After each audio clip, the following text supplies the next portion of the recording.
All right, guys. So today we're going to be reviewing a presentation on Your Best Year Ever by Michael Hyatt, which is actually a book that we've been reading together as a sales team. And also, it's been kind of fun integrating it into these meetings as well.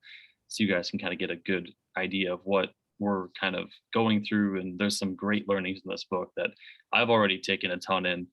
Phil did an excellent job last week, kind of getting us going from step 1 through 2. Now I'm going to go through step 3 and 4. So really the primary focus of this presentation is going to be around goal planning and what to really look out for when it comes to long-term goals, short-term goals, and the success of your goals. As we know, we are in the business of planning, right? So we want to make sure that we are on top of that and we create efficient goals to help us achieve our end results. So I wanted to start off kind of sharing a story about goal planning and actually losing, and just to kind of emphasize the importance of planning the right goals that will set you up for success. So I've been playing golf since I was about nine years old or so. And I remember thinking, oh, I'm going to go to high school and I'm going to be on the golf team. It's going to be great. I don't really have to do very much. I'm already really good. What do I have to lose? So I remember going to the tryouts, and first they were asking us to walk the course, and I'm like, well, I usually just ride in the cart. I don't know. I don't know if I want to walk with my heavy bag, and I had all my clubs in there because I wanted to make sure that I was set up to succeed.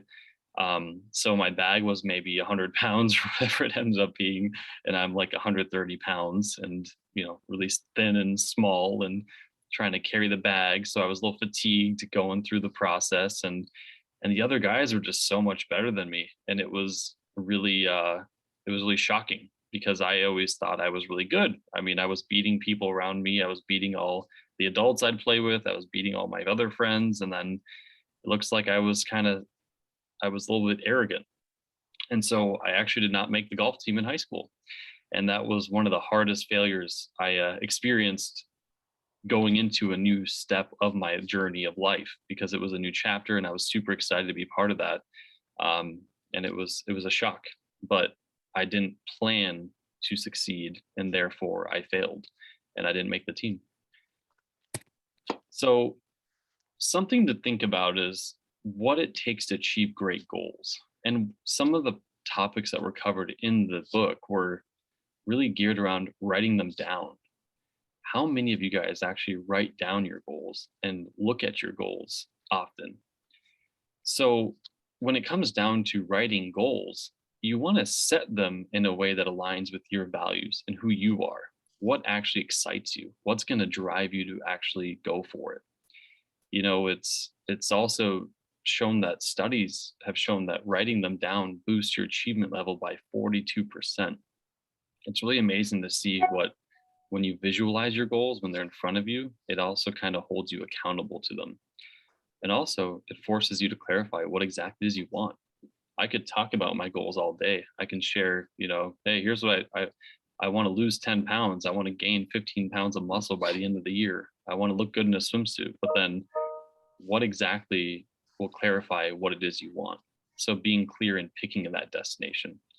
So by May 2022, I want to bench press 250 pounds 4 times, 5 times.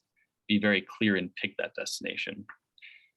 And also, writing them down helps you overcome that resistance of not achieving them, because you're looking at them, you're seeing them, they're in front of you at all times. Also, it also forces you to take action and review them regularly. So keeping them close to you. It's kind of like your why. I have my why sitting right here in front of me at the office, and I look at it every day and I think, what is my why and how am I going to achieve that every day? It also enables you to celebrate your progress. So it's important to celebrate whenever you achieve great goals, because it's hard. It's not supposed to be easy. So the harder you try, the more celebration you should be rewarding yourself with. So it's actually funny. I thought I would take you guys a blast of the past with a high school swim photo. I was actually very lost when I didn't make the golf team because that's kind of all I had going for me at the time. And I thought, oh no, what am I going to do with my life? I've always been kind of athletic, and maybe maybe I need to change my calling in life.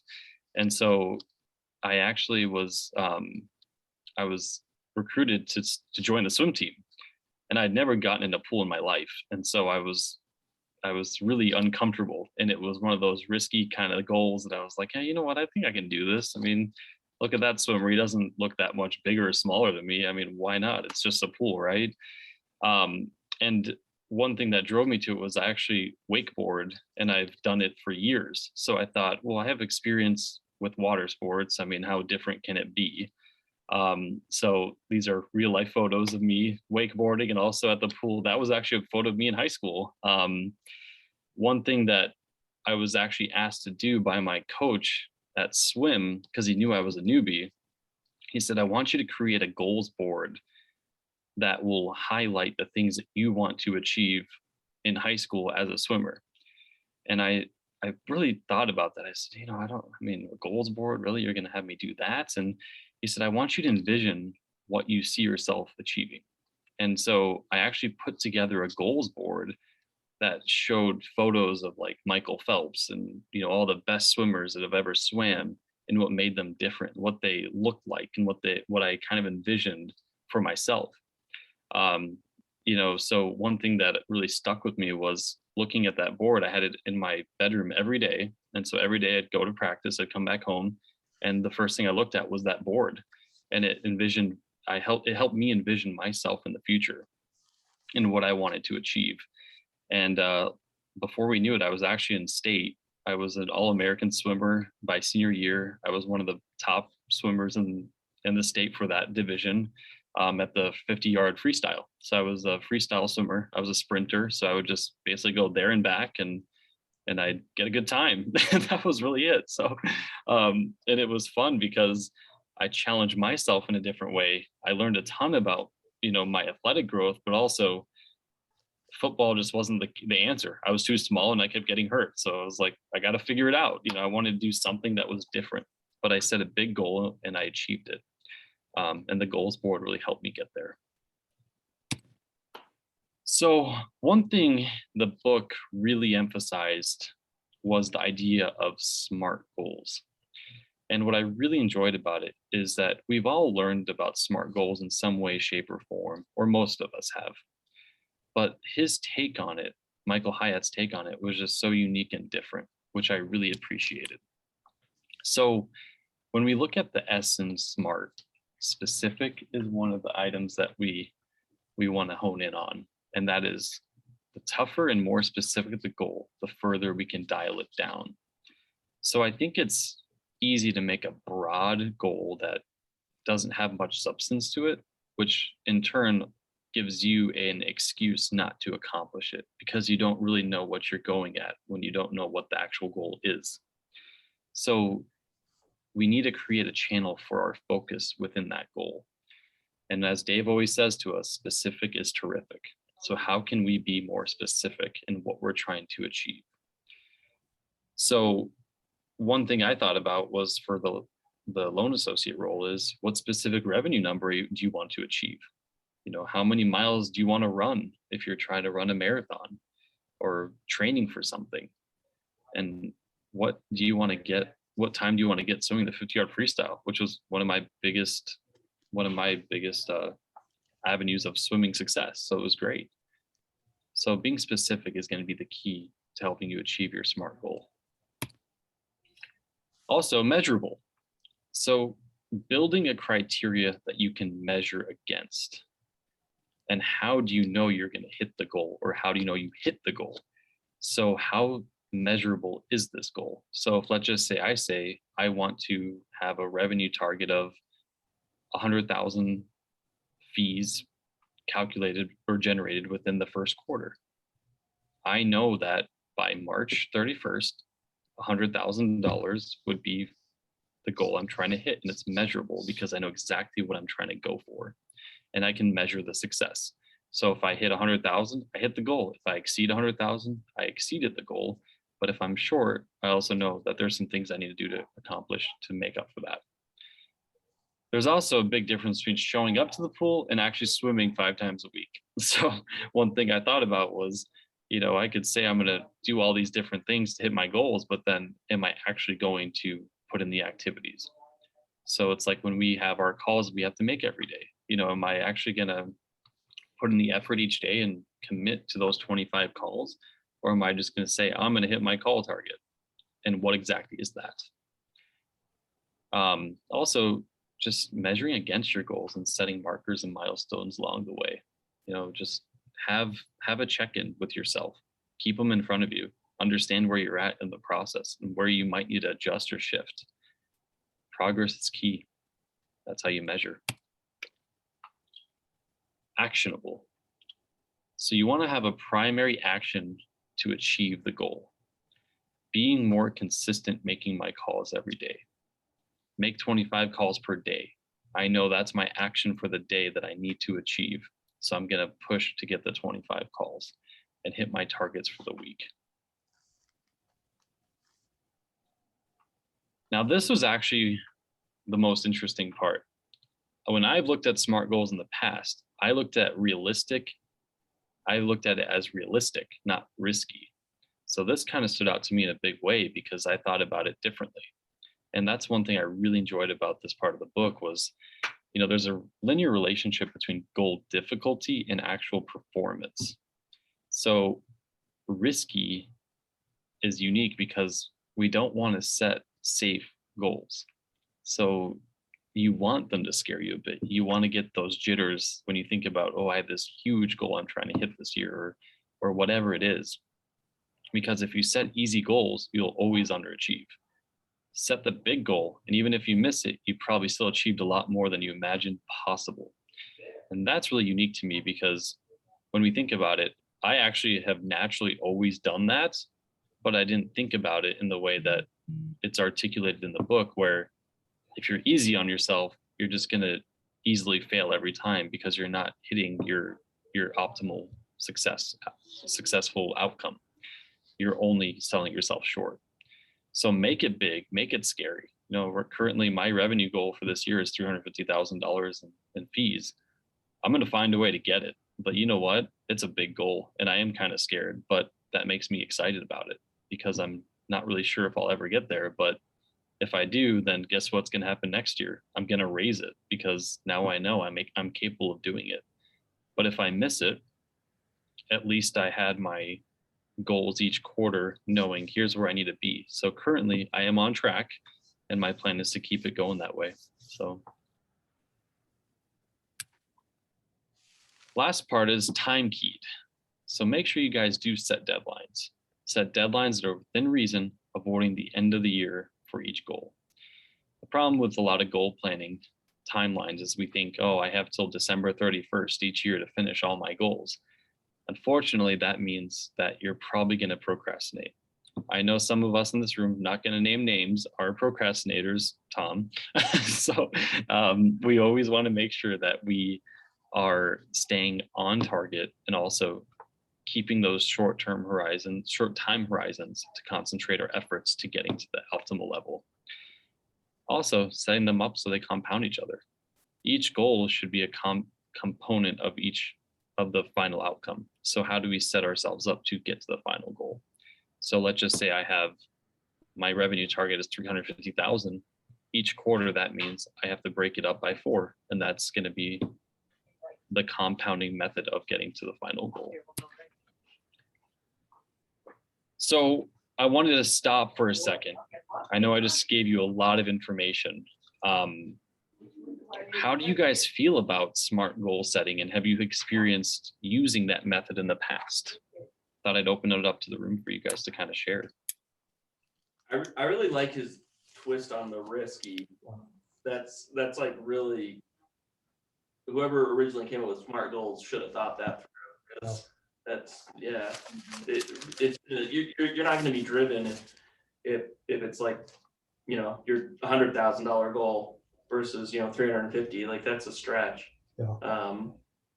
And even when you achieve a goal that's risky, and I hear what you're saying, like if you don't hit the mark, you're still achieving more. But man, if you achieve that goal, that's like a sense of accomplishment that's just, yeah, that would just be amazing. So yeah, there is something to be said about a scary goal. I mean, it really does motivate you, because if it's an easy goal, you already know you're going to do it. So why would you even put in the effort?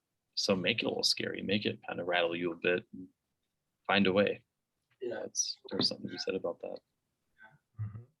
For me, with that pointed out to me the most is we literally talked about this in my supply chain class yesterday in identifying goals, because it has to be measurable.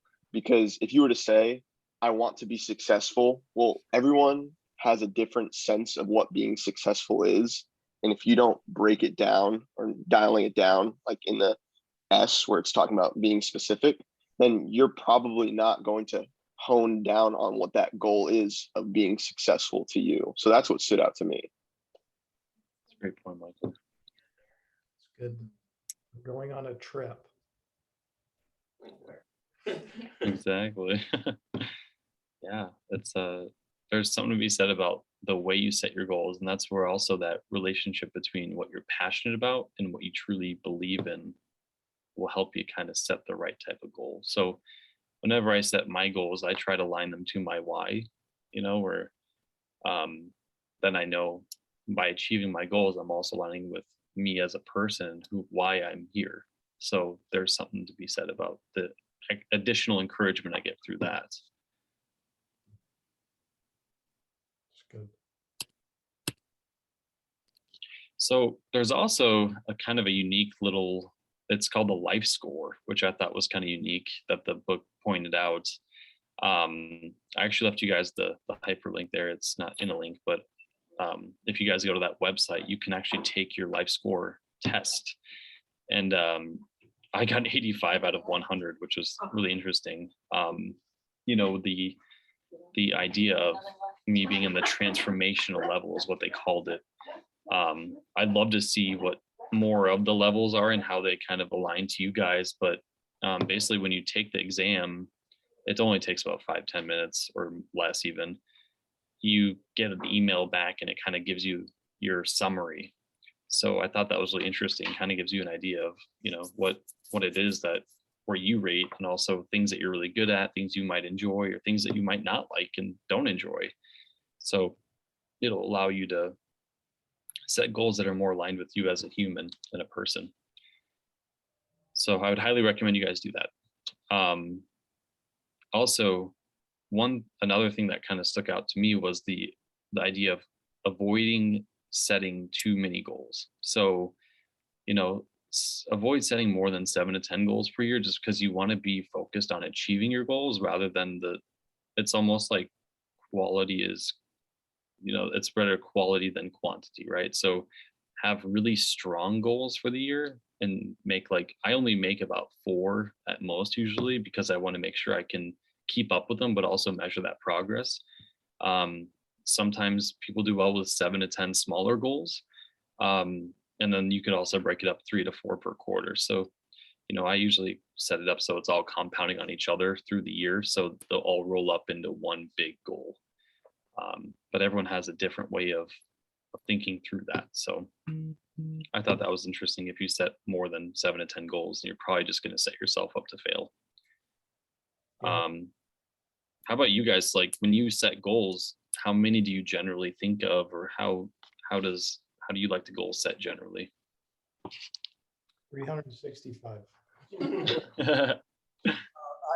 I think it was kind of funny. I was in a executive kind of coaching class with a bunch of guys. Johnny Waters was in there, and John came in and he literally had like 50 goals for the year. And I go, yeah, I think that's a little excessive. I think you need to pare it back a little bit. But yeah, I mean, I'm definitely in that category of just, pare it down, hone in, and you're just more likely, just make them a little bit less quantity, more quality, meaning bigger, and then it's just more productive. And so you just, our mind can only focus on so many things.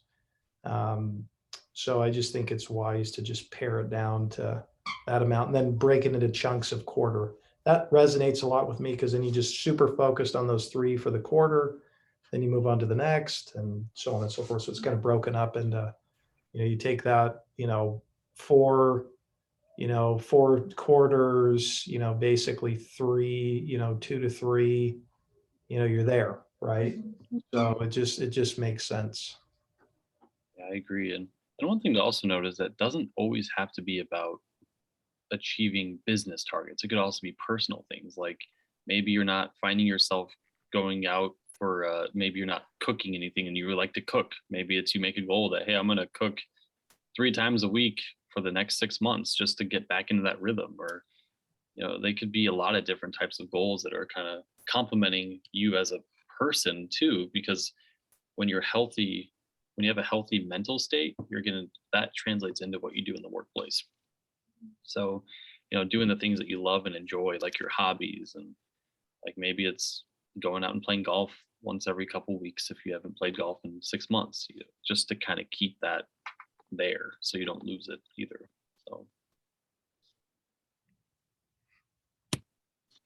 So another thing to note, guys, is the action plan. So think about, why do you want to achieve your goals in the first place? Like, what is the why behind that? And what's the motivation? Prioritize your goals based on your motivations.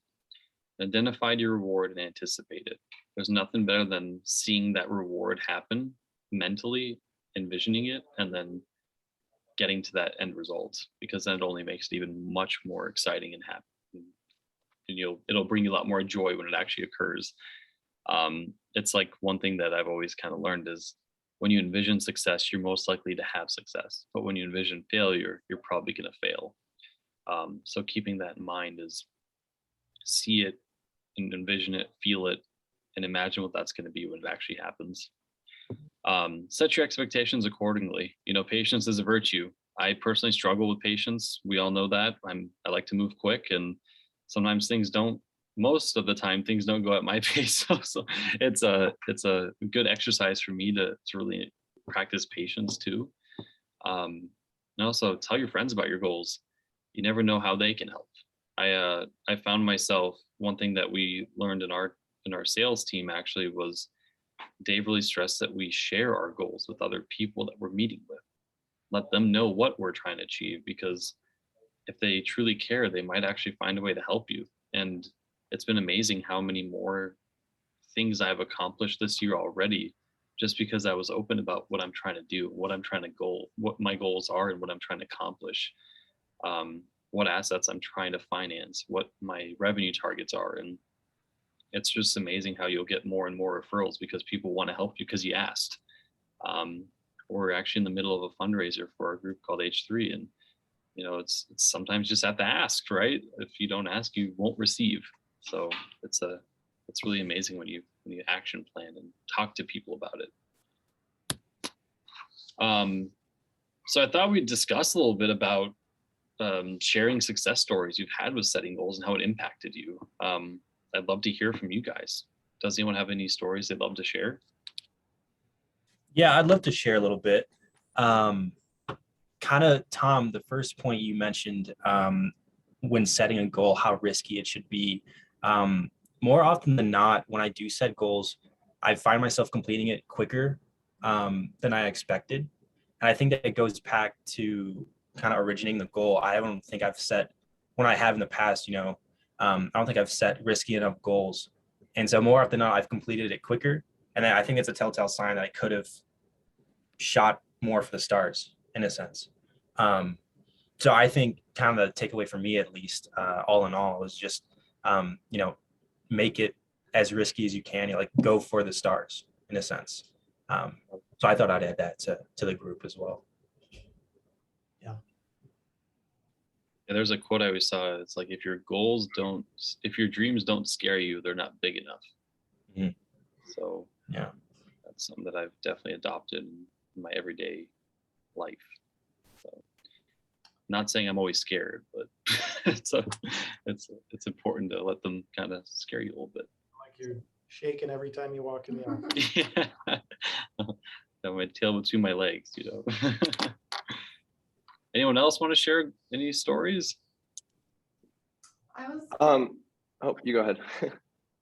when you're talking about action steps, one thing I've learned is to achieve my goal, I can make my action steps of what I should do, but I often have to make a list of things I have to not do to achieve that goal, because I'm sure all of our plates are full. So every time you're saying yes to something new, you really have to say no to something else. So like, I wanted to re-enter the workforce. So I had to accept, like, I'm not gonna be signing up to bake the cookies at every classroom thing.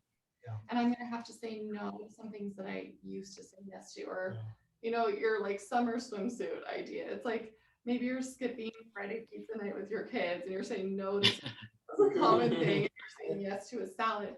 But it's like, you know, you're often having to maybe give something up too. And like, I don't know, my husband and I at the end of the year, we get to pick one New Year's resolution for each other.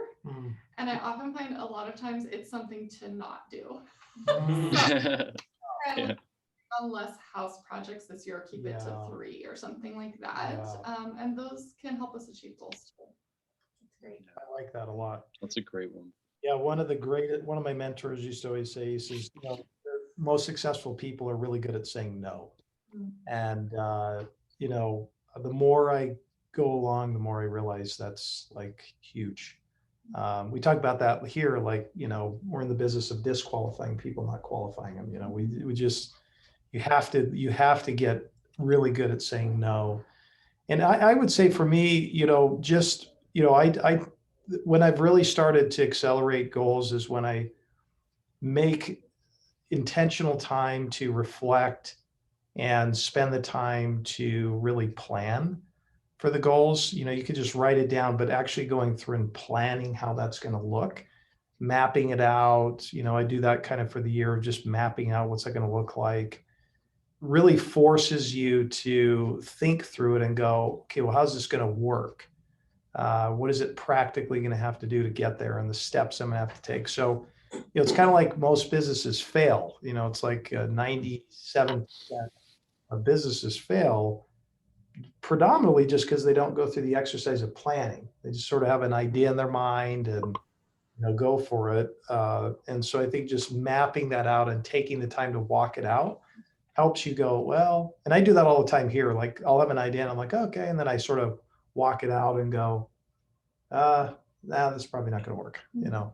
So that's one of the things for me. And then talk it out. That's the other thing. I'll call people.